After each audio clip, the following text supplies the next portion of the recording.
Have you ever had that gut feeling, that little voice in the back of your head telling you something is off?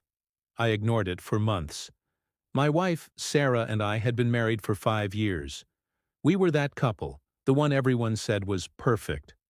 We had a beautiful home, great jobs, and we were planning to start a family. Or so I thought. Lately, though, things had felt distant. Sarah was working late more often.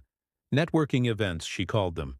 She was more protective of her phone, smiling at texts she'd quickly hide when I walked into the room. When I asked, it was always, just a funny meme from a coworker. I wanted to believe her. I loved her. And trust is the foundation of a marriage, right?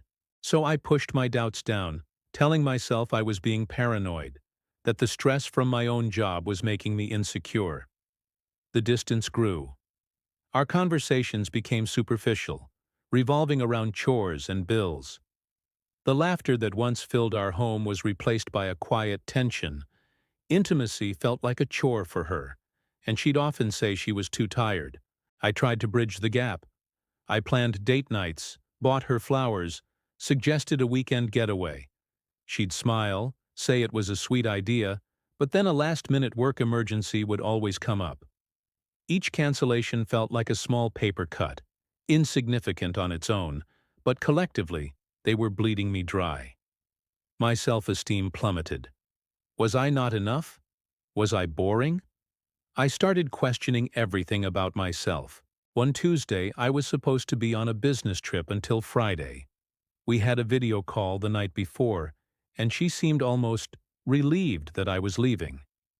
She blew me a kiss through the screen, said she missed me already, but her eyes didn't match her words. The next morning, I got a call from my boss. The big meeting had been postponed to the following week due to a client emergency. I was free to go home. A wave of excitement washed over me. I could surprise Sarah. I imagined her face lighting up when I walked through the door. I could make us a nice dinner. We could talk, really talk, and maybe reconnect. I drove home, a smile on my face for the first time in weeks, humming along to the radio. I didn't even call her. I wanted the surprise to be perfect. As I pulled into our driveway, my stomach dropped. There was a sleek black sports car parked in front of our house, a car I'd never seen before. My heart started pounding. It's probably a friend, I told myself. Maybe her cousin is in town.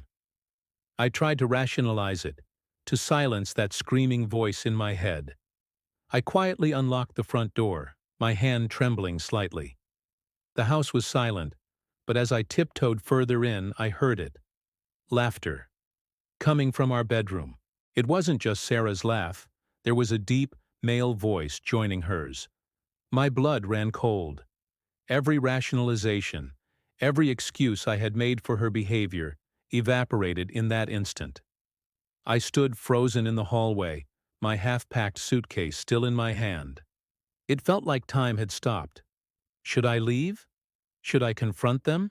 A million thoughts raced through my mind, but one emotion rose above them all. A cold, hard clarity. I needed to see. I needed to know the truth, no matter how much it hurt. Taking a deep, shaky breath, I walked towards the bedroom. The door was slightly ajar. I pushed it open gently, and there they were. Sarah, my wife, was in bed with another man. My boss, Mark, the man I looked up to, the man who had just called me that morning to cancel my trip. The betrayal was a physical blow, knocking the air from my lungs. They hadn't seen me yet. They were laughing, wrapped up in each other, in my bed, in my home. For a moment I was paralyzed by a mix of shock and white-hot anger. The life I thought I had, the future I had planned, it was all a lie. I watched them for what felt like an eternity, but was probably only a few seconds. Then, I cleared my throat. Loudly. The laughter stopped abruptly. Sarah's head whipped around, and her eyes widened in pure terror when she saw me. Mark scrambled for the sheets, his face a mask of panic. The silence in that room was deafening, thick with betrayal and shame. Sarah started stammering, "David, you're not supposed to be home." I just looked at her, my face a blank mask hiding the hurricane inside. "The meeting was postponed," I said, my voice eerily calm. I turned my gaze to Mark, who was fumbling to get his clothes on. "Get out of my house," I said, the words low and dangerous. He didn't need to be told twice. He grabbed his things and practically ran out the door, not even daring to look at me. Once he was gone, I turned back to Sarah. The tears were streaming down her face now. "David, I'm so sorry. It didn't mean anything. Please, let me explain." But what was there to explain? The evidence was undeniable. The trust wasn't just broken. It had been systematically demolished. "I don't want to hear it, Sarah," I said, my voice finally cracking. "Just get dressed. We need to talk." But I already knew there was nothing left to say that could fix this. In that moment, seeing the truth with my own eyes, I realized something. This wasn't my fault. I wasn't boring or not enough. The problem wasn't with me, it was with her choices. The days and weeks that followed were a blur of pain, lawyers, and packing boxes. It was the hardest thing I've ever been through. But through that immense pain, something unexpected happened. I found myself again.